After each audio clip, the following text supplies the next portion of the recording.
Bienvenidos y bienvenidas a este homenaje que Vidartes rinde a los maestros Hugo Martínez, Augusto Rendón y Carlos Granada, a quienes agradecemos su presencia en este histórico y patrimonial recinto, así como a sus familiares, amigos, conocidos y a los artistas que hoy nos acompañan.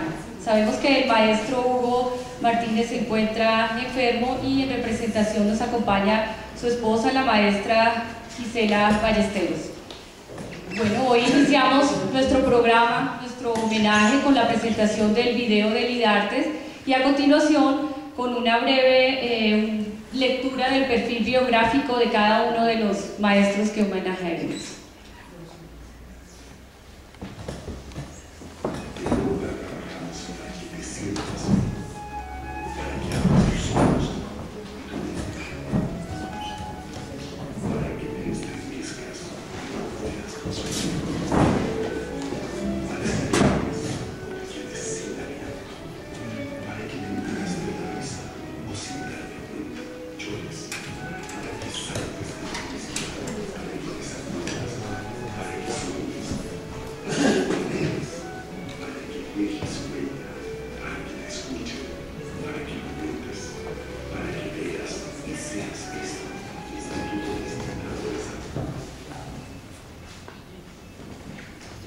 El maestro Hugo Rendón nació en Medellín en 1933. Augusto Rendón. Pintor, grabador y dibujante que hace parte de la generación de artistas impulsores del dibujo y del grabado en el siglo XX en Colombia. Rendón ha sido uno de los abanderados de estos dos lenguajes como medios de expresión autónomos. Estudió en la Academia de Bellas Artes de San Marco, Florencia, en Italia, especializándose en pintura mural y grabado. Se desempeñó como profesor de dibujo, grabado y pintura mural en la Facultad de Artes de la Universidad Nacional de Colombia, la Universidad de los Andes y la Universidad Jorge Tadeo Lozano. Dictó talleres de grabado en la Corporación Prográfica de Cali, en Pereira y en el Museo de Arte Moderno de Medellín. Comenzó a exponer en 1956, participando desde entonces en varias muestras individuales y colectivas, salones y bienales dentro y fuera del país. Hizo parte de varios portafolios de grabado, entre ellos el Graficario de la Lucha Popular, 1977, y el portafolio Cuba-Colombia, 1978. Junto con los artistas Pedro Alcántara Herrán y Carlos Granada, promovió la figuración en los años 60, oponiéndose abiertamente a la abstracción imperante en ese entonces, y desarrollando obras de corte político ya emblemáticas en la historia del arte, como es el caso de Testimonios, 1965. En 1956 obtuvo el segundo premio de pintura mural en la Academia de Bellas Artes de Florencia. En 1963 el primer premio de grabado en el Salón 15 de Artistas Colombianos con su obra Santa Bárbara. En la exposición de La Habana de 1965 recibió mención de grabado y en el año siguiente la obtuvo en el 18 Salón de Artistas Nacionales por su obra Un Homenaje.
el maestro Carlos Granada. Nace en Honda, Tolima, en 1933. Pintor y grabador, quien junto con Augusto Rendón hace parte de la generación de artistas que impulsaron el grabado en Colombia. Fue cofundador del Taller 4 Rojo con Diego Arango, Nirma Zárate, Humberto Yangrandi, Jorge Mora y Fabio Rodríguez. Realizó sus estudios en la Escuela de Bellas Artes de la Universidad Nacional de Colombia y se especializó en pintura mural en la Academia San Fernando de Madrid mediante una beca del Instituto de Cultura Hispánica que ganó en el 12º Salón de Artistas Colombianos. Se desempeñó como profesor de la Facultad de Artes de la Universidad Nacional de Colombia. Entre 1977 y 1979 fue director de Bellas Artes y del Museo de Arte de esta misma universidad.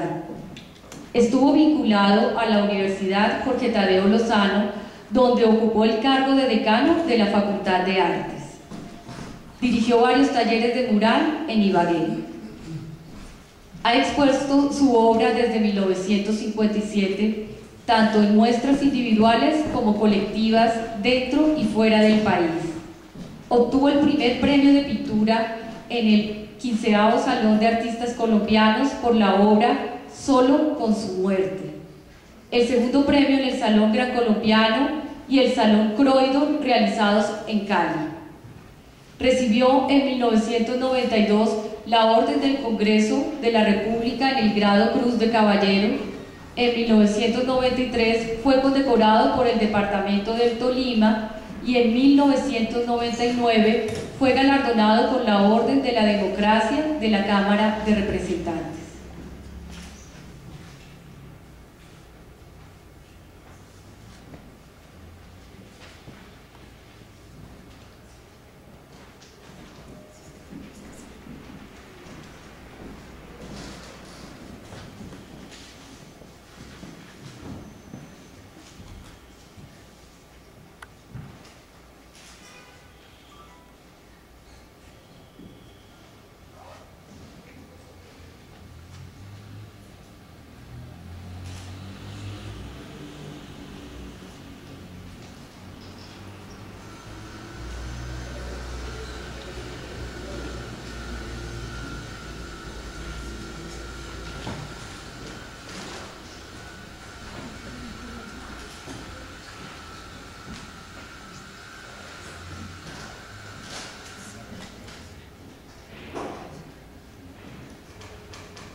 El maestro Hugo Martínez nace en Medellín en 1923. Artista que impulsó la escultura abstracto-geométrica hacia los años 40 y 50, tomando de ese modo parte de una generación de artistas que protagonizó la renovación del lenguaje pictórico y escultórico en Colombia en diálogo con los presupuestos del arte moderno. Estudió en la Escuela Nacional de Bellas Artes y complementó su formación en la Escuela de Arte Libera en Roma, Italia, entre 1960 y 1962. Participó en el Salón de Artistas Colombianos, en la actualidad Salón Nacional de Artistas, entre los años 1945 y 1963, y recibió distinciones en la primera, tercera y 10ª edición, donde fue premiada su obra Forma Mística. Se destaca su participación en el primer Salón de Artistas Jóvenes de 1947, el Salón Nacional de Arte Moderno de 1949, el Salón de Arte Moderno del Banco de la República de 1957 y la Bienal de Venecia de 1968. Durante 10 años fue profesor de escultura de la Facultad de Artes de la Universidad Nacional de Colombia. Luego trabajó en la Universidad de La Sabana y en la antigua Escuela de Artes del Distrito. Junto con los artistas Marco Ospina y Gomer Medina, participó en el proyecto de la iglesia de Nuestra Señora de Fátima, barrio Santa Fe, del arquitecto Juvenal Moya, con una escultura de la Virgen de Fátima que se ubicó en el pedestal bajo el arco del campanario. Un proyecto arquitectónico que en su momento concretó la iniciativa de varios artistas que promovían la integración de la arquitectura y las artes plásticas. En 1962 elaboró un relieve de tema agrícola en la fachada de la antigua Caja Agraria, en la actualidad edificio Parques Nacionales, ubicada en la carrera 10ª con calle 20. Entre sus obras también se destacan la escultura Ondina, que se expuso en el Salón de Arte Moderno, un relieve ubicado en el edificio de Ecopetrol y el Cristo de la Iglesia de la Candelaria en Cúcuta.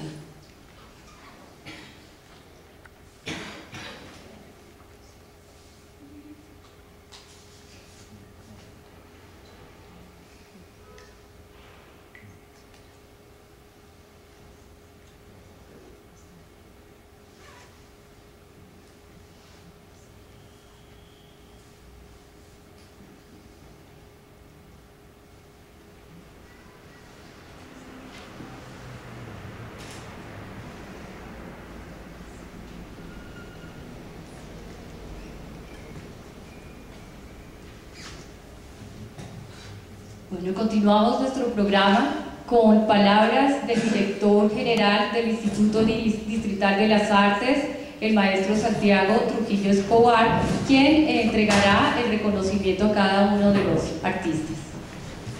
De trabajo de Guiartes decidimos este año abrir una línea muy fuerte de reconocimiento de nuestros artistas, sobre todo porque el Instituto de las Artes es producto de la reflexión, el trabajo y la convicción de muchos artistas que durante varias generaciones han buscado para Bogotá una institucionalidad cada vez más fuerte para las artes en la ciudad. Es así como entonces desarrollamos una línea de tributo a nuestros artistas capitales, reconocidos pintores, escultores, cineastas, músicos, artistas dramáticos, bailarines, coreógrafos, que por su enorme aporte al desarrollo de la cultura y de las artes en Bogotá merecen tener un reconocimiento de la ciudad, un reconocimiento de los artistas, y pues para nosotros es muy grato poder estar aquí celebrando pues este sentido homenaje a maestros que han hecho unos aportes tan grandes. Debo confesar que muchas de las obras que vimos ahorita proyectadas hacían parte de la memoria, digamos, artística y de los muchos edificios que visitamos, y me place pues saber que aquí están los autores de esas obras. Creo que parte de los reconocimientos es que también las nuevas generaciones reconozcan ese enorme legado que han dejado artistas de la talla como ustedes. En ese sentido es un honor, es un orgullo, es un placer poder celebrar con ustedes su obra, poder celebrar con ustedes su vida. Entonces, pues en nombre del Instituto de las Artes yo quiero invitar a nuestra gerente Marta Bustos a que nos ayude a que leamos la placa conmemorativa que vamos a entregar a los maestros, y que por supuesto viene acompañado de un reconocimiento que no solamente supone pues como que una placa, sino un reconocimiento como un mínimo simbólico, pero que para nosotros es muy importante también que estos homenajes no solamente sean de papel, sino que también sean homenajes nutridos y pues sinceros.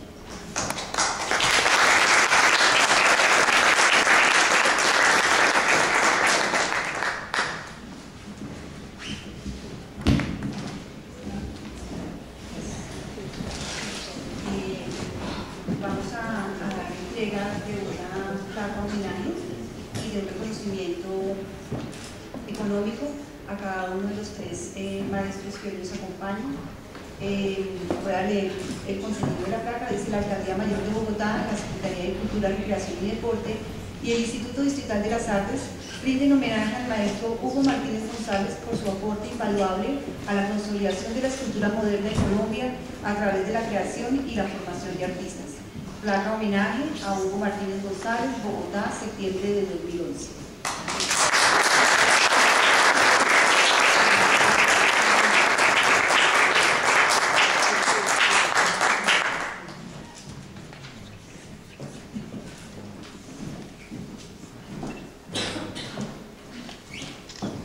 Maestro Augusto Rendón, la Alcaldía Mayor de Bogotá, la Secretaría de Cultura Recreación y Deporte y el Instituto Distrital de las Artes y Artes rinden homenaje al maestro Augusto Rendón Sierra por su aporte invaluable al dibujo y al grabado en Colombia a través de la creación y la formación de artistas. Placa homenaje al maestro Augusto Rendón Sierra, Bogotá, septiembre del 2011.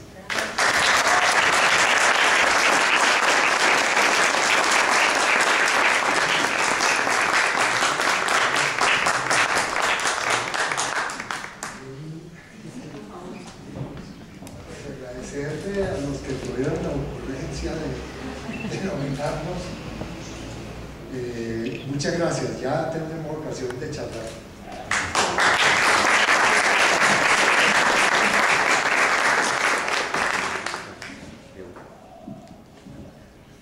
La Alcaldía Mayor de Bogotá, la Secretaría de Cultura, Recreación y Deporte y el Instituto Distrital de las Artes y Artes rinden homenaje al maestro Carlos Granada Arango por su aporte invaluable a la pintura y al grabado en Colombia a través de la creación y la formación de artistas. Placa homenaje al maestro Carlos Granada Arango, Bogotá, septiembre del 2011.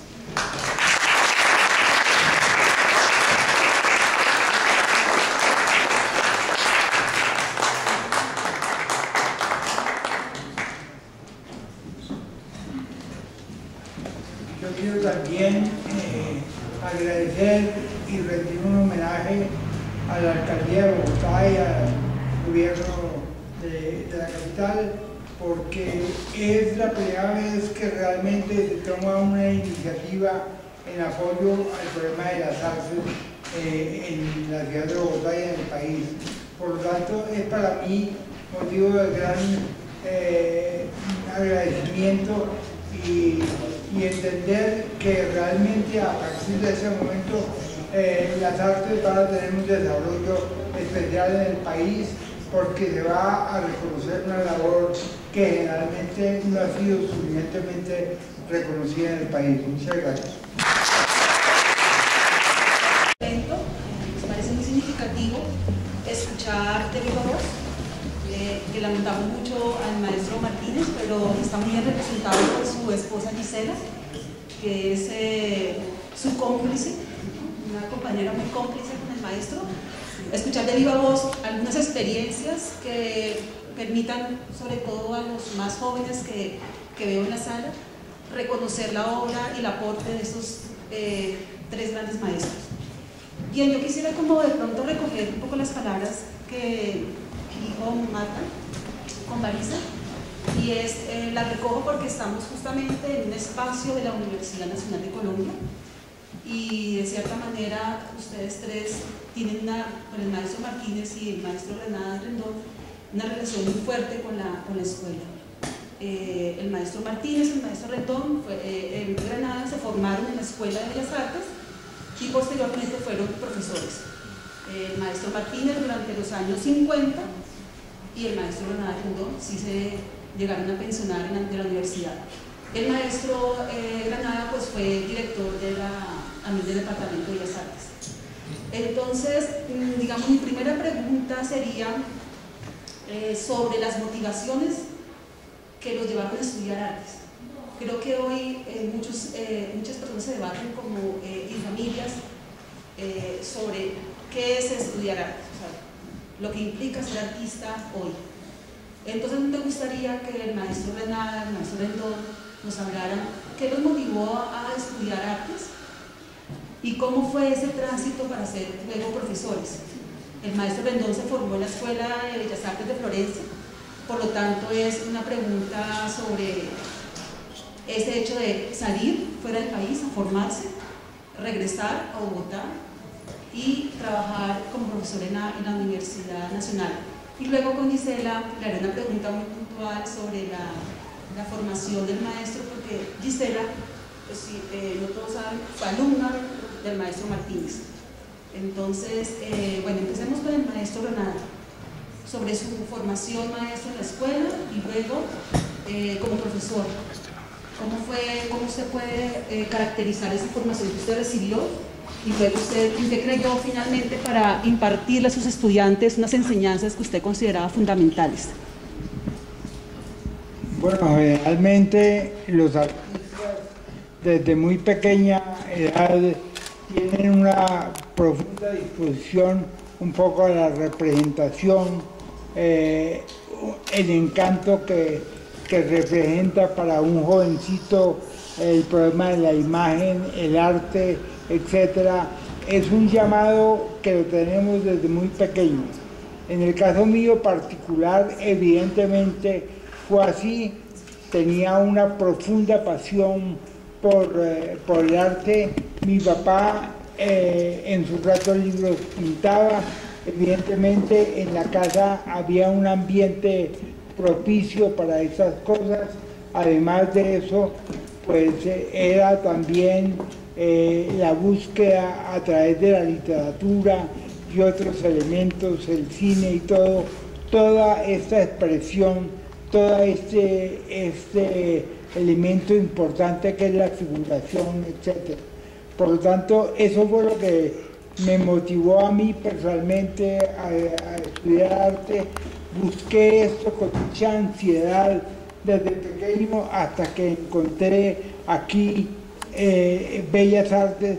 Para mí fue una maravilla haber entrado a la Escuela de Artes, haberme encontrado con compañeros que realmente conmigo tenían esa pasión tan profunda por el arte, y ahí se fue desarrollando toda una serie de elementos, no solamente de la creatividad, sino la posición de los artistas frente a la sociedad.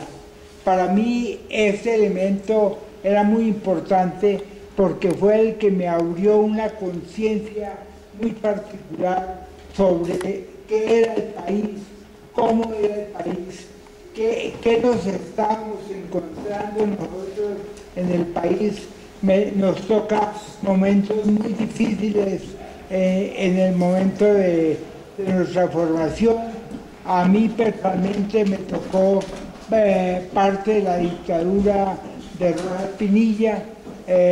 También me toca un momento en que la Universidad Nacional tiene una posición clara, un movimiento estratégico claro frente a la sociedad, y nosotros nos involucramos en todo el proceso de conciencia de la Universidad Nacional.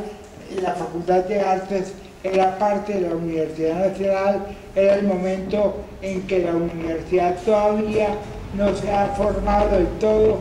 Muchas de las facultades de la universidad estaban por fuera de la universidad, entre ellas Bellas Artes. Terminamos pasándonos a los países de la universidad y evidentemente haciendo conciencia de cómo el estudiantado de la universidad era la gente que realmente en el país tenía conciencia clara de para dónde iba el país, cuáles eran sus propósitos.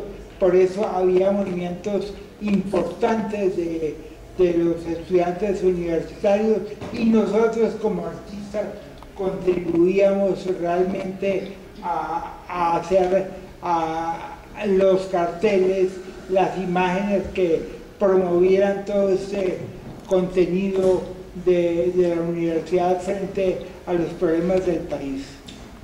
Posteriormente nosotros nos desarrollamos, tenemos conciencia política de lo que pasa en el país, y a través de un grupo de nosotros conformamos el taller 4 Rojo, que fue un taller donde se hacía mucho más conciencia de cuál debía ser la posición de los artistas, de cómo el artista también era un ente importante en el desarrollo político del país.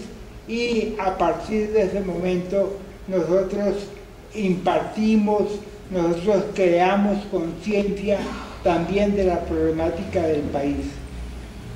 Por eso yo de siempre he sentido que el artista, los artistas de los países, de todos los países del mundo, son la conciencia estética del país. Eso no es un problema que pase solamente en Colombia, es que pasa en cualquier país del mundo donde los artistas tiene una importancia fundamental en la conciencia política, en la conciencia teórica de los pueblos. Por eso surgen artistas de la importancia de Picasso, por eso en América Latina surgió todo lo que fue el muralismo mexicano, por eso en Colombia también nosotros hacíamos conciencia de que nosotros no podíamos vivir de influencias foráneas solamente, sino que nosotros debíamos aquí internamente crear un lenguaje propio que permitiera a los artistas hacer conciencia, que permitiera al pueblo a través del arte entender que estábamos en un país que necesitaba un desarrollo político particular. Y en este momento seguimos creyendo en lo mismo, seguimos creyendo que el artista realmente, no solamente pintores, escritores, músicos, etcétera, son la conciencia estética y la conciencia política del país. Gracias, maestro. Bueno, ahora vamos a escuchar.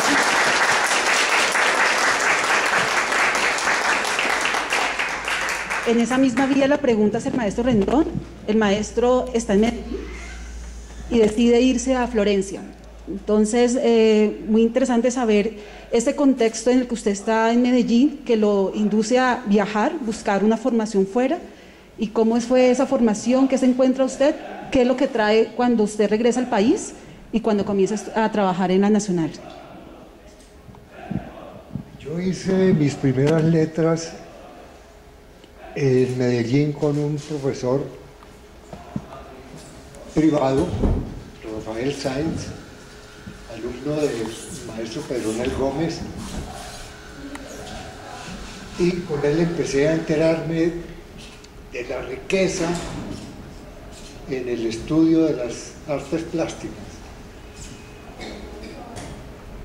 Como una cosa muy paradójica, yo conocí primero los impresionistas, porque esa era como la base del estudio que tenía Rafael Sáenz, antes de empezar a conocer todos los pintores, los grandes maestros del Renacimiento, el pre-Renacimiento, de donde surgió realmente las artes con su contextura actual. Y desde ahí no tuve más remedio, o siempre fue mi sueño viajar a Italia para conocer ya en vivo y en directo, como dice, a estos grandes maestros de la pintura. Fue un golpe muy fuerte, porque salir uno de unas familias campesinas, muy gente que no tenían una gran cultura, donde el arte todavía los atormentaba, el arte les parecía como algo del otro mundo, o solamente en esa época los pocos artistas que habían eran bohemios. Entonces había una actitud de rechazo hacia las bellas artes y sobre todo hacia las artes plásticas. Sobre todo porque en el Instituto de Bellas Artes, donde nos proporcionaron un salón para estudiar, funcionaba La Voz de Medellín, donde estaban todos los grandes locutores de aquella época, como estaba, por ejemplo, Montecristo, estaba Mario Jaramillo, estaba una serie de personas que ya hace mucho tiempo pasaron a la historia, y ellos eran unos bohemios de tiempo completo. Entonces eran como los prototipos en aquel momento de lo que podríamos pensar que fuesen las artes o las bellas artes para nosotros. Al llegar a Italia, a Florencia sobre todo, fue tanta la impresión que yo recibí al bajarme del tren en Florencia, que me demoré más de un mes para ir a visitar el primer museo. Y lo primero sentí la necesidad de asimilar. Yo tenía que asimilar primero toda esta cultura que se veía cuadra a cuadra. En aquella época maravillosa, ¿no? Hoy en día es diferente, pero en aquella época maravillosa, entonces fue una impresión indeleble. Eso ya me marcó definitivamente y ya no pude hacer más nada sino ser un pintor con todas esas grandes influencias, pero ya después descubrí que eso era tan válido como el ser original, si es que se puede llamar original algo dentro de las artes plásticas. Ya se sabe que las artes plásticas pues, son una decantación a través de cada persona de la representación del ser humano, más o menos en esos términos. Entonces yo era feliz dibujando como Botticelli, dibujando como Miguel Ángel, dibujando como Leonardo. Para mí ese era el mundo de la pintura. Tuve muy buenos profesores en la Academia de San Marcos. Creo que aquí Humberto Giangrandi también frecuentó a alguno de esos profesores, como el maestro Tino, que era el profesor de pintura mural, el maestro Rodolfo Margheri, que no solamente fue un gran profesor de grabado, con el que aprendí lo poco que sé de grabado, esa maravillosa técnica que lo mete a uno en esos mundos mágicos y maravillosos del sueño, de la ensoñación.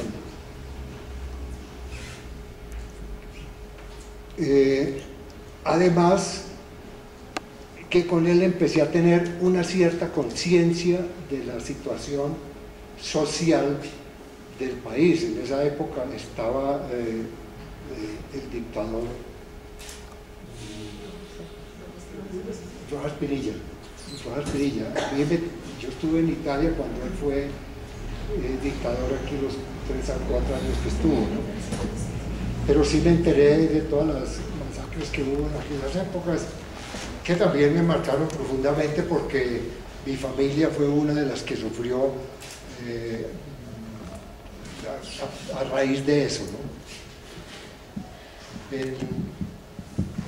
El maestro Margheri, pues además de una enseñanza política, él era socialista en aquella época y empecé a conocer todas estas divisiones partidistas y demás, y fui entrando también en los ámbitos de la política, no solamente desde el punto de vista griego, sino desde el punto de vista normal de la política. Cuando yo regresé a Colombia, que me radiqué aquí en Bogotá, el doctor Daniel Arango me nombró profesor en la Escuela de Bellas Artes después de haberle mostrado lo que yo había traído como fruto de mi trabajo en Europa como estudiante. Y empecé a encontrar aquí en esta Escuela de Bellas Artes una energía tan supremamente especial de todos estos personajes. Carlos estaba haciendo, creo que el último año de pintura, había otra serie de personajes allá muy importantes, Pancho Cardona, gente de una gran vitalidad y de un gran empuje y de una gran inquietud. Entonces encontré pues un sitio increíble donde yo a mi vez empecé a nutrirme, ¿no? Nuestra gran en la Universidad Nacional, en la Escuela de Bellas Artes, y se me abrió un mundo también especial. Allí empezamos a conformar ya el estudio de grabado a través de unas máquinas que estaban en ese momento arrumadas porque faltaba una piecita y entonces no sabían cómo armarlas, pero yo tenía ya una familiaridad con estas máquinas, entonces logramos armarlas e iniciamos, digamos, este nuevo renacimiento, valga la redundancia, del grabado aquí en Colombia. A través de esta experiencia, donde fui acompañado por todos los compañeros magníficos que tuve en esa época, como Arcadio González, Rodolfo Velázquez, el maestro Rengifo, que ya era el profesor de grabado en esa época, pero él estaba ya como a punto de pensionarse y demás. Entonces empezamos a trabajar y fuimos descubriendo que todos los pintores que existían en aquella época, el maestro Ignacio Gómez Jaramillo, Jorge Díaz Triana, todos ellos habían en alguna oportunidad, cuando estuvieron estudiando en Europa, habían aprendido a grabar, habían hecho esa disciplina del grabado, pero que al llegar aquí no había los elementos, no había la infraestructura, entonces eso lo habían guardado, lo habían echado a un lado. Cuando empezó a renacer todo este movimiento de grabado, entonces todos los pintores volvieron a interesarse de esta gran disciplina, porque es que esta es una disciplina que tiene sus orígenes en la alquimia. Todos los elementos que se utilizan en el grabado fueron descubiertos a través del trabajo metódico y paciente de los alquimistas.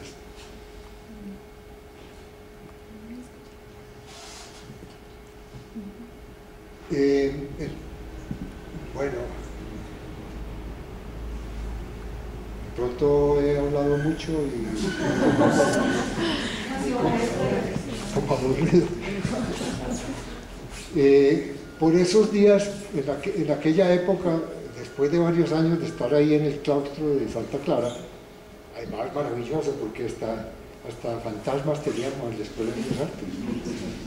Y era muy bello porque la iglesia de Santa Clara, y al lado de la Escuela de Bellas Artes estaba el convento de Santa Clara con monjas todavía en función, y la siguiente parte de ese conjunto estaba la policía.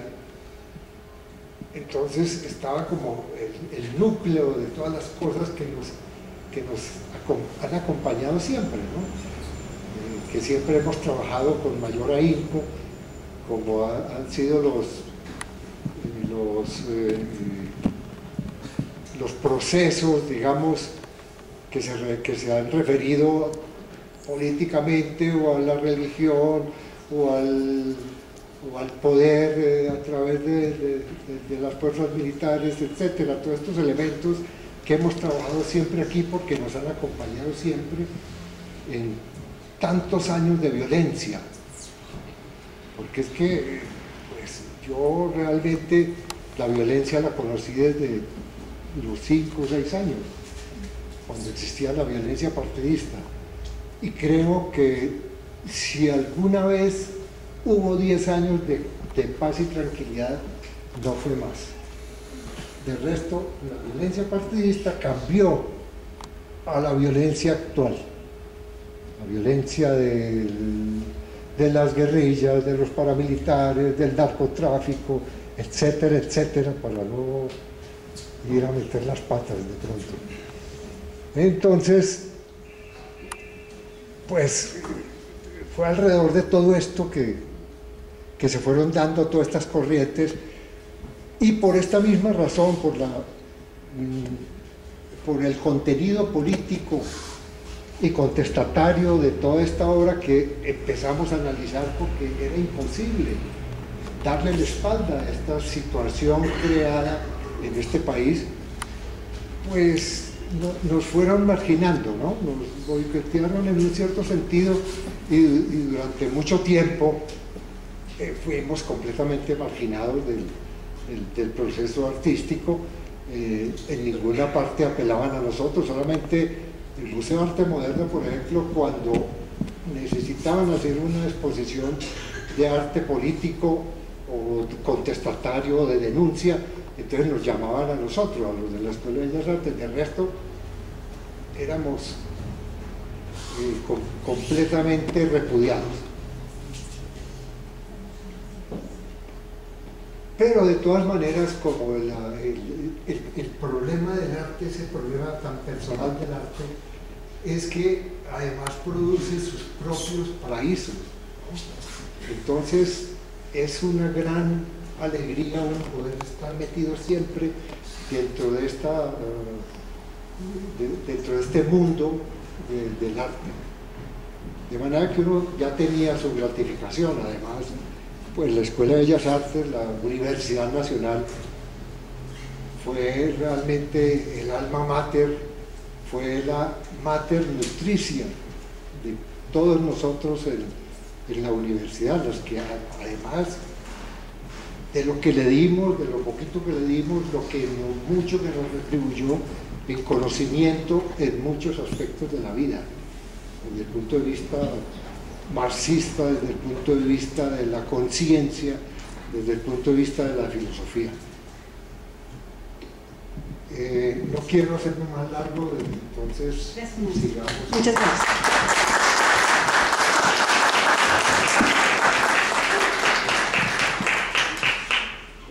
Bien, hace un rato, Gisela Ballesteros, maestra también de la Escuela de Bellas Artes de la Universidad Nacional, fue alumna del maestro Martínez. Por lo tanto, pues la pregunta muy puntual es por la alumna del maestro. Me gustaría de pronto, Gisela, que compartieras con el público esos profesores que marcaron al maestro Martínez en su formación en la escuela. Y segundo, él muy joven ya estaba haciendo unas obras públicas.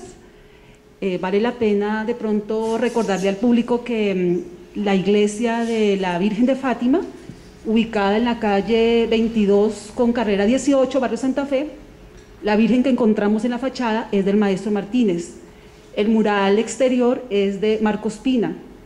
El interior de la iglesia encontramos obras de Julio Abril, Gómez Medina, Marcos Pina, y el arquitecto es Juvenal Moya Cadena, un arquitecto muy olvidado que vale la pena hoy recordar porque creo que fue fundamental para esta generación de artistas, escultores abstractos. También encontramos, podemos apreciar la obra del maestro Martínez en la carrera 10ª con calle 20, cuando todos pasamos por la carrera 10ª con la obra de Transmilenio. Ese relieve que encontramos en los parques nacionales es obra del maestro Martínez. Y cuando vayamos a Ecopetrol, también encontramos un relieve del maestro. Y si alguno va a Cúcuta, muy recomendado visitar la iglesia de la Virgen de la Candelaria, que es un Cristo hermoso. Marta Traba lo consideró el primer Cristo moderno en Colombia. Por lo tanto, vale la pena también reconocer estas obras del maestro Martínez. Este preámbulo es con el fin de pues darle como unas pistas al público para hablar sobre esos maestros que fueron fundamentales y los inicios del maestro en la escultura abstracta, porque él es justamente una generación que se forma en la academia, con el canon académico. Y como Gisela, usted que es muchos son súper cómplices, usted está súper enterada de todo lo que hace el maestro, ¿cómo fueron esos inicios en la escultura abstracta? Bueno, yo, eso sí les digo que estoy temblando porque soy muy mala para hablar en público. Voy a tratar de interpretar lo que diría Hugo, ¿no? Pues, sí, realmente, como decía Carlos también, los artistas generalmente nacemos en familias que patrocinan el arte, ¿no? Que les gusta el arte. Y entonces en el caso de Hugo también fue así. El padre de él fue un decorador muy renombrado, le gustaba mucho el arte, y él lo impulsó desde muy temprana edad también hacia las artes. Y Hugo traía dentro de sí también ese gusanito que llamamos, ¿no? Sobre la estética, el arte, las cosas bellas. Pues yo creo que los artistas nacemos con eso, ¿no? Y entonces él, pues la vocación de él fue ser artista. Cuando el papá le dijo, ¿quieres entrar a Bellas Artes? Ahí mismo dijo, sí. y se metió, pues, y ahí ha seguido toda la vida porque ha sido un trabajador infatigable, infatigable. Eso sí, él puede estar en las condiciones en que está, pero está siempre trabajando. Esa es una de las cosas que yo he observado en Hugo, ¿no? Y que también, pues, no se ha quedado en la parte únicamente superficial, digamos, como decorativa, intrascendente del arte, sino que ha profundizado más, porque yo creo que el arte está para expresar los sentimientos humanos, las pasiones, los deseos, las tragedias, todo esto que los seres humanos vivimos, el arte debe reflejarlo, porque ahí vemos, todos los grandes artistas han hecho eso, ¿no?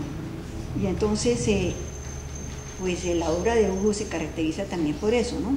No se ha quedado pues en una cosa superficial, sino siempre, a pesar de que las formas de él son muy sencillas, muy simples, ha ido simplificando cada vez más la forma, no se queda pues en los detalles, cosas así, superficiales. Y él ha trabajado muchísimo, por ejemplo, lo que tú decías también, cosas en la ciudad no tiene sino muy pocas, realmente, los que dijo Martica. Pero en la casa, pues en su taller, siempre haciendo sus esculturas basadas en formas pues, animales o humanas, y últimamente pues ya más simplificadas hasta llegar a lo abstracto, ¿no? Y en el caso de Hugo también, pues todo lo que sea arte lo ha impulsado, que tiene una gran sensibilidad, eso nos ha unido bastante. Yo pues vengo en representación de él, entonces puedo constatar de que lo que más nos ha unido es la parte artística, ¿no? Y él fue profesor como en Bellas Artes bastante tiempo, pero se dio cuenta de que cuando estuvo muchos años de profesor, él quería hacer su propio trabajo, más independiente, entonces renunció. Desafortunadamente fue una cosa un poco mal hecha porque renunció antes de cumplir los años para cumplir la pensión, ¿no? No le importó nada. Y yo también, como he sido así como tan desprendida de todo, entonces lo acolité. Bueno, y él también fue profesor en la Escuela de Arte del Distrito, en la Universidad de La Sabana, en varias universidades y en el Colegio Mayor de Cundinamarca, algo de modelado también. Estuvo un poco de tiempo, unos años, trabajando con el Museo Arqueológico de Sogamoso, allí hizo varios trabajos también. Estuvo en Europa, cuando yo estuve allá, que me dio una beca, estuvimos 2 años y medio, pues recorriendo museos y empapándonos de ese emporio de arte que hay en Europa, que es algo fascinante, ¿no? Es algo maravilloso, pues realmente uno ve todas esas obras, esas extraordinarias, y entonces eso va calando, ¿no?, en el artista. ¿Qué otra cosa puedo decir? Bueno, que Hugo les manda muchos saludos.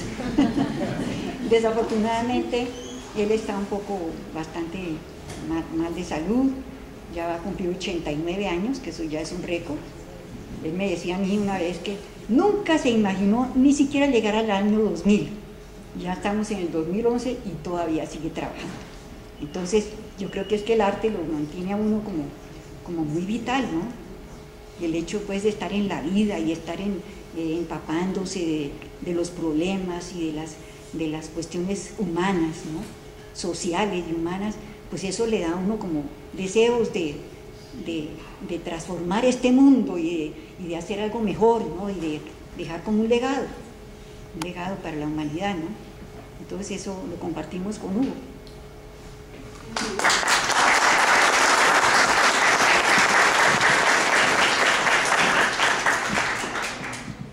Bien, a propósito, puse el respaldo de ustedes, las obras del maestro Martínez, la que ustedes vieron, la primera, Forma Mística, Premio Nacional del año 57, este es el Cristo de la Virgen de la Candelaria de Cúcuta, y este es el boceto que hace el maestro para el relieve del edificio de la Caja Grande. Ese fue uno de los bocetos. Uno de los bocetos. Porque realmente el relieve que hay allá es semejante a este, pero es diferente. Muy bien, viene la aclaración. Bien, entonces este también, digamos, como preámbulo es para darle cabida a las obras. Me parece importante que tanto para ustedes, nosotros, compartamos también de parte de los maestros estas obras que hoy tenemos y que son emblemáticas en el arte colombiano. Son, en el caso del maestro Rendón, obras que fueron premio nacional. Entonces, maestro, pues yo a propósito le puse estas imágenes con el fin que nos cuente algo de Santa Bárbara o un homenaje a Colombia, que me parece esta bien significativa para compartir con los asistentes.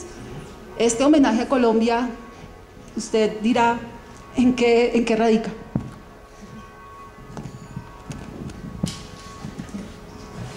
Esta es una figura monumental, monolítica, pues, es decir, un análisis que se hace después de haber hecho la obra. Esto no surge antes, ¿no? Uno nunca hace un análisis. El análisis pictórico aquí en este aspecto es la composición. Yo fui un gran admirador de la obra de Alejandro Obregón y sobre todo de esos maravillosos cuadros de la serie de los cóndores, y yo iba a extasiarme con esos cuadros donde él los exponía y de ahí sacaban digamos la distribución, porque esto es la distribución del espacio. Esto parte de los cóndores, ¿no? Era esa forma que tenía él de composición. Entonces yo la traducía en estos términos del grabado, viendo una figura monolítica, los muertos que siempre hemos tenido a la derecha, las huelgas y los paros, siempre que fueron siempre perseguidos por el establecimiento, los toros como otro género de crueldad dentro de este país, como una herencia de uno de los pueblos más crueles de la historia, como fue el pueblo español. Eso más o menos fue resultando ahí porque esa era la experiencia que teníamos en ese momento. En el grabado anterior, que es otro Santa Bárbara,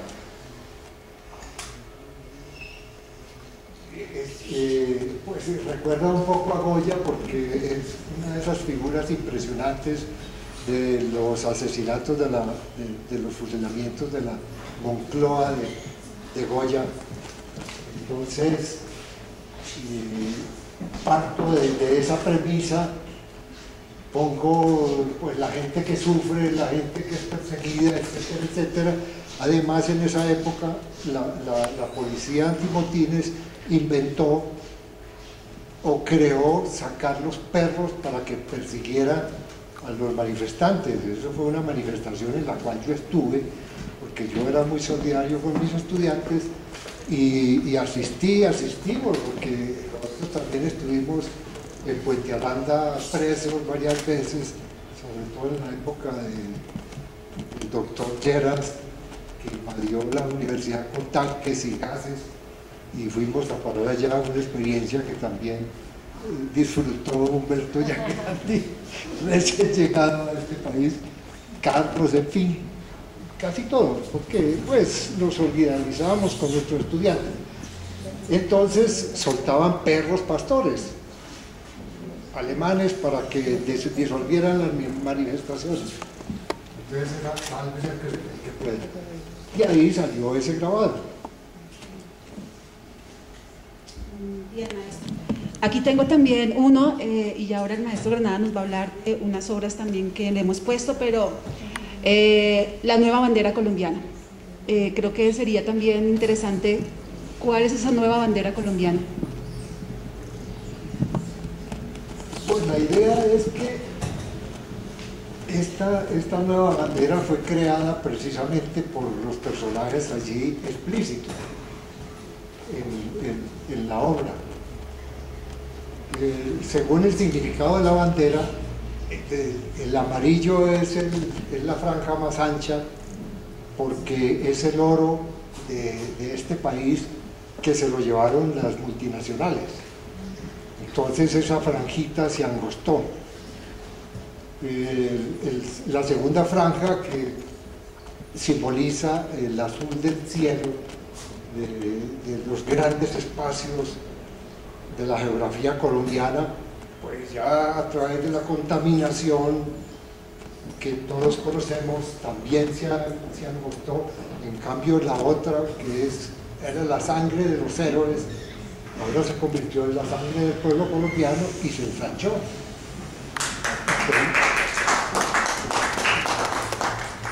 Esa bandera sale de un arcón que tenía un tío donde yo iba a pasar vacaciones, que me aterraba muchísimo porque era un arcón misterioso, eso nunca se había abierto. Entonces alguna vez me lo imaginé abriéndolo y salían vísceras de toda clase ahí detrás, que también eso simbolizaba, de manera que yo jugaba un poco con todos esos aspectos de la pesadilla normal del hombre colombiano y la pesadilla cotidiana, ¿no? De los temores del joven, del niño, etcétera, del miedo a la oscuridad, con todas esas cosas, y con esos íconos como el corazón de Jesús que está en el fondo, que en todas las casas antioqueñas había siempre un cuadro del corazón de Jesús con una lamparita votiva que nunca se apagaba, que estaba siempre encendida, ¿no? Recordando un poco las vestales griegas. Pues el origen es ese. Bien, maestro, gracias. Bueno, maestro Granada, me gustaría en principio quedarnos con estas fotografías del taller Cuatro Rojo. Usted ahora hizo mención del taller,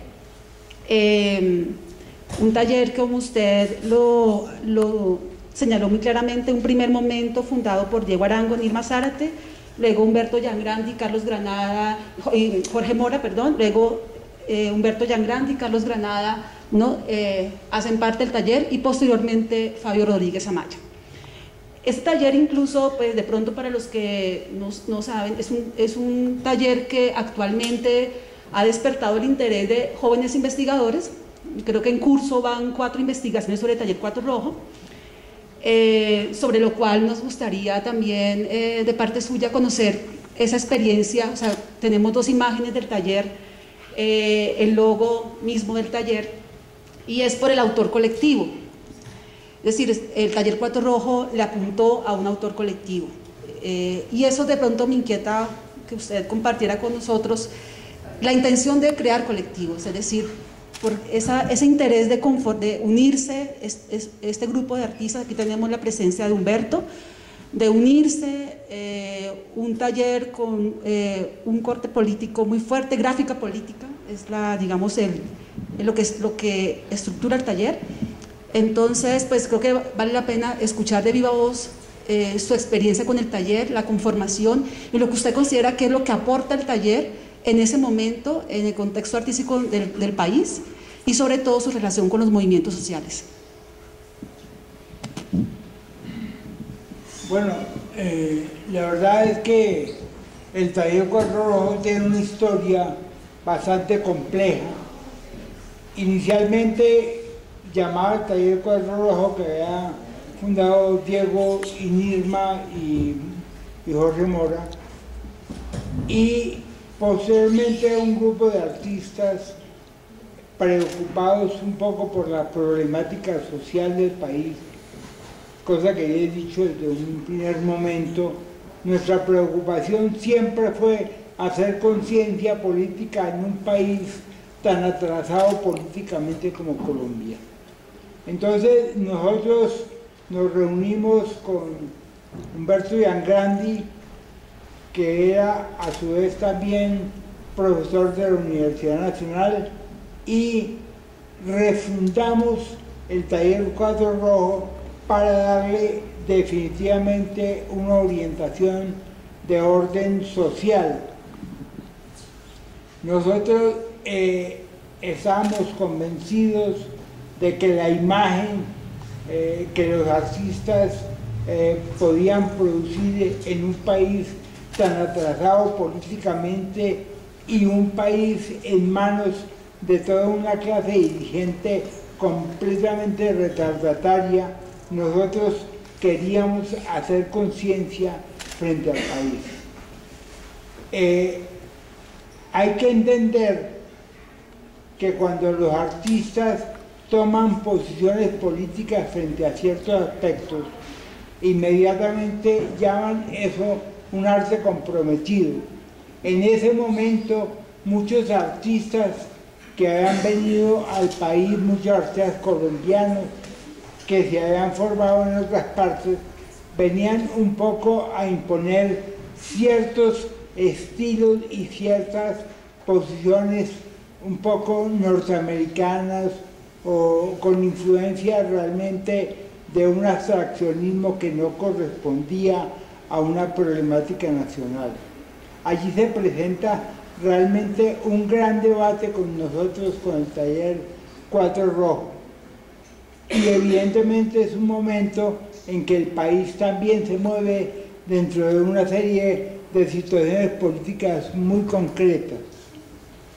En ese momento nosotros entramos a darle al taller Cuadro Rojo toda una intención de que los artistas podemos tener posiciones concretas frente al desarrollo político del país. Y allí surgen algunas diferencias también de cómo enfrentar ese problema, y surgen las primeras diferencias de fondo con los primeros fundadores del taller Cuadro Rojo, que son Diego y Nirma, y ellos en un momento dado, por diferencias que se dieron muy concretas en el interior del taller, fueron expulsados del taller Cuadro Rojo, porque nosotros consideramos que los artistas debían sin ningún temor asumir posiciones concretas, posiciones sociales. Además, el mundo ya se movía en una serie de situaciones de ese orden.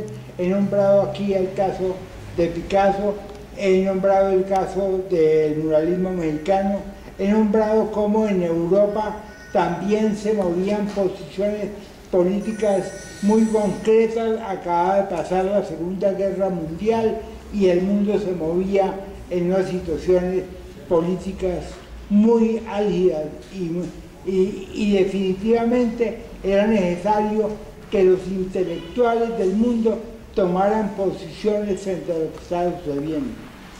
Y nosotros, que éramos colombianos, creíamos que nosotros también debíamos tener posiciones muy concretas frente al desarrollo político del país. Eso fue lo que motivó fundamentalmente el taller Cuadro Rojo, y el taller Cuadro Rojo se unió a todos los movimientos políticos del país, pero hay que dar una explicación frente a ese problema, y es que los miembros del taller Cuadro Rojo nunca fuimos militantes activos de ninguna organización política, sino que nosotros considerábamos que nosotros éramos entes independientes y que el arte en ningún momento podía comprometerse con un cierto rigor frente a ciertas posiciones políticas que se daban en el país. Entonces, evidentemente, el taller Cuadro Rojo marcó una etapa fundamental en la estructura del país. Hoy aparecen haciendo tesis sobre el taller Cuadro Rojo, tergiversando muchas veces cuáles fueron los contenidos reales de ese taller. Todavía aquí estamos personas del taller rojo. Aquí está el maestro Humberto Yangrandi, que fue uno de los miembros del taller rojo, y el taller rojo se convirtió posteriormente en un movimiento por la cultura al servicio del pueblo. Eran momentos muy álgidos en la vida nacional, eran momentos en que se debatían muchos problemas que posteriormente tienen consecuencias en el país, cómo surgen regímenes tan reaccionarios como el gobierno de Uribe, el gobierno pasado de Uribe en el país. Entonces, evidentemente, el taller rojo hace conciencia frente a una serie de cosas en el país. Eso, pero no solamente el taller rojo, nosotros teníamos, cada uno era una individualidad, cada uno tenía su propia posición, respetábamos profundamente la posición de cada artista y respetábamos los movimientos que iban surgiendo a lo largo del país. Entonces, evidentemente, el país ha necesitado siempre profundas transformaciones, profundos remedios para situaciones muy álgidas que vive el país y que seguimos viendo cómo el país que se queda atrás en muchos de los movimientos políticos que se dan en el mundo actualmente. Entonces, realmente eso fue la postura del taller rojo, como una conciencia de que los artistas debían ser también parte de un movimiento, debían ser parte de la conciencia del país. Eso es fundamentalmente la posición nuestra. ¿Qué motivó la desaparición de taller rojo, maestro? ¿Por qué se acabó? Pues es que no podemos decir que se acabó. El taller rojo, que posteriormente se convirtió en un movimiento de la cultura al servicio del pueblo, fue superando ciertas etapas. También muchos de los miembros del taller rojo se fueron yendo del país. También nosotros fuimos por temporadas del país. Entonces, pero evidentemente para nosotros era muy importante lo que había creado el taller rojo en ese momento. Muy bien. Maestro, yo quisiera pedir un poco al público que participe. sí, va a darle... Porque es que mejor damos una serie de posiciones, pero a mí me gustaría que aquí hay muchas personas del público que deben tener una participación. Sí, justamente iba a dar la palabra al público, quien desea compartir una pregunta. Sí, por favor, tenemos nuevamente un micrófono, o si se quiere mirar hasta atrás.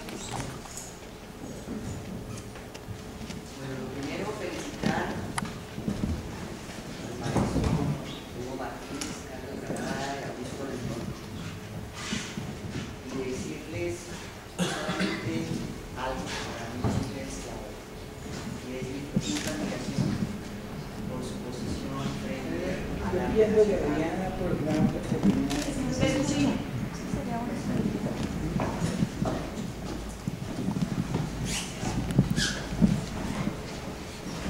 mi profunda admiración por la posición de ellos como artistas frente a la construcción de un arte nacional que desde los años 60 y inclusive desde antes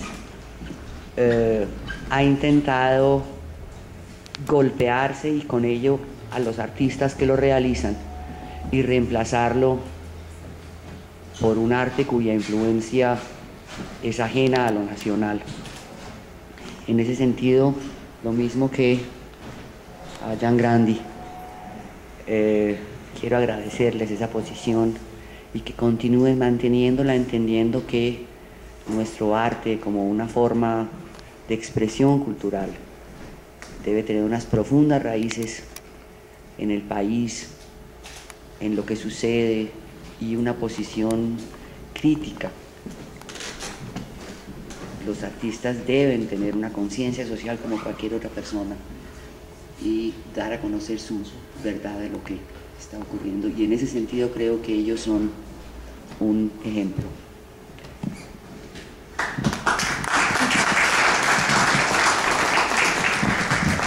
¿Alguien más desea?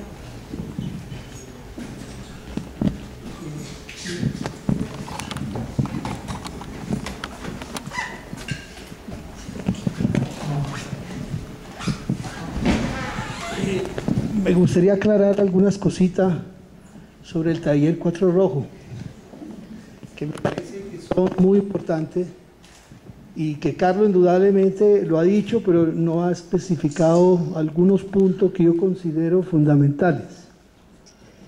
El taller Cuatro Rojo tiene una etapa donde lo crea Diego Nirma, pero era un taller realmente su generis.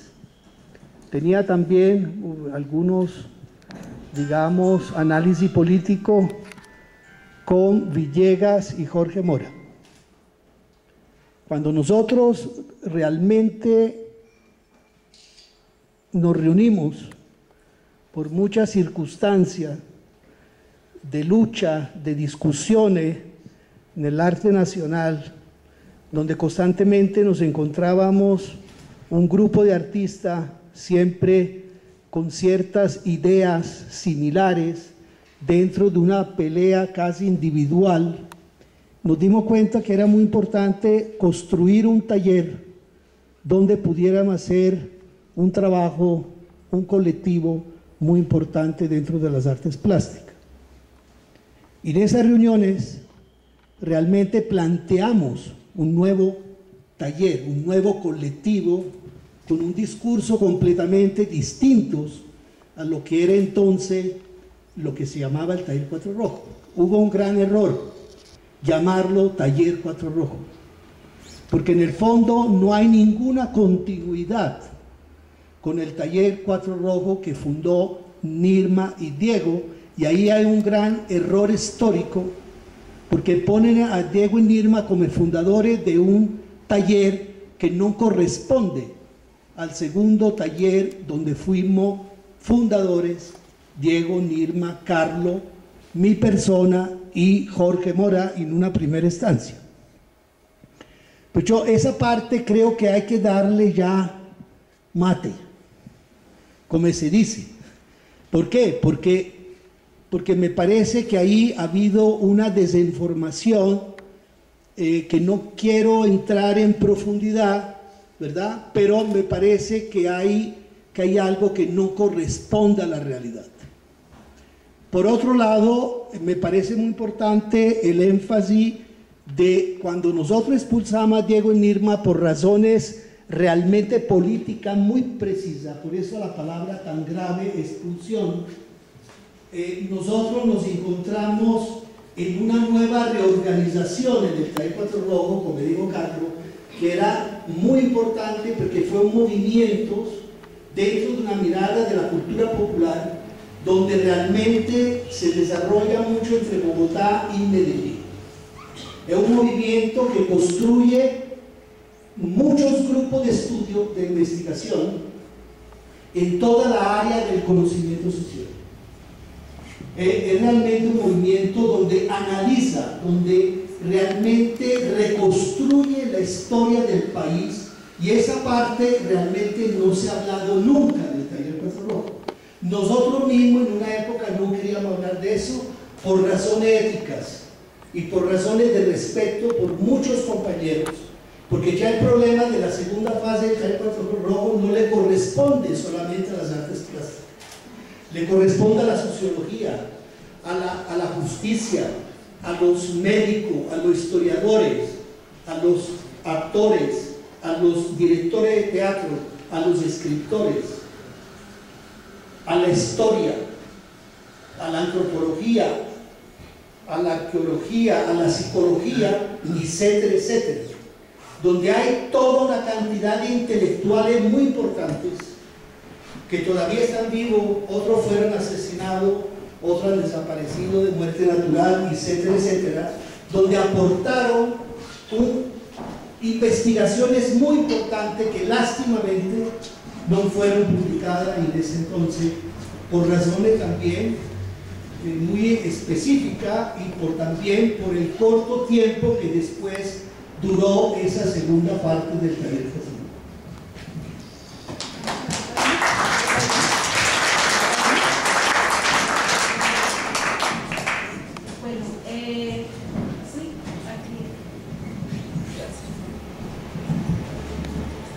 Una pequeña inquietud, no sin antes felicitar a los grandes maestros que hoy se encuentran acá, puesto que, haciendo alusión a lo que dijo alguna vez alguien, la vida sin la expresión del arte es muy imposible vivirla.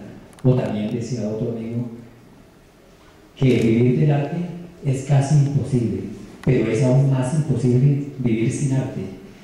Yo quisiera unas preguntas muy puntuales acerca del taller Cuatro Rojo. ¿De dónde viene ese nombre? Quisiera saber también si alguien patrocinaba o cómo se sostenía económicamente este taller. Y también pues, me gustaría saber si hubo ese efecto mariposa, que con el solo aletear de una mariposa después a la larga hay grandes vendavales. De pronto con el taller Cuatro Rojo, si hay algo concreto que haya sucedido después a raíz de ese taller, el movimiento que viene en el taller. Estas cosas me gustaría saberlas. Muchas gracias.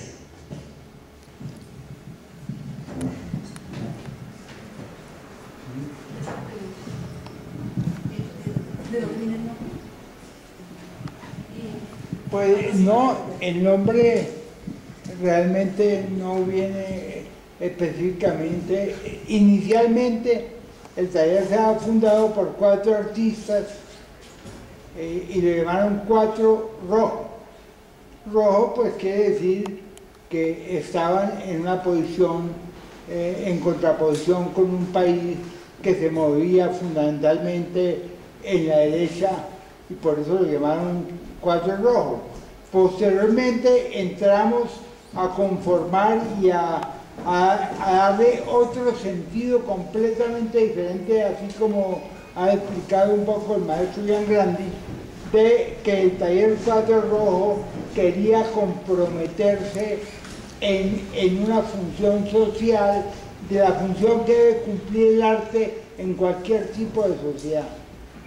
Y nosotros considerábamos que es importante darle a eso un impulso vital hacia un movimiento de conciencia social de la problemática del país. Entonces llamó Cuadro Rojo un poco porque se desprendía del taller anterior, pero como dice claramente Humberto Ian Grandi, posteriormente nos damos cuenta de que se ha producido un equívoco y nosotros hemos debido en ese momento haberle dado a ese taller un nombre más específico, pero así ya funcionaba y así se quedó. Pero posteriormente, como yo también dije, el taller Cuadro Rojo conformó y creó un movimiento por una cultura de servicio del pueblo. Y así llamó posteriormente, un movimiento por una cultura de servicio del pueblo. Bueno, pues creo que con estas palabras del maestro Granada los invitamos a compartir con ellos con una copa de vino este acto de homenaje. Entonces todos están cordialmente invitados aquí a seguir con las preguntas, pero ya con una copa en la mano.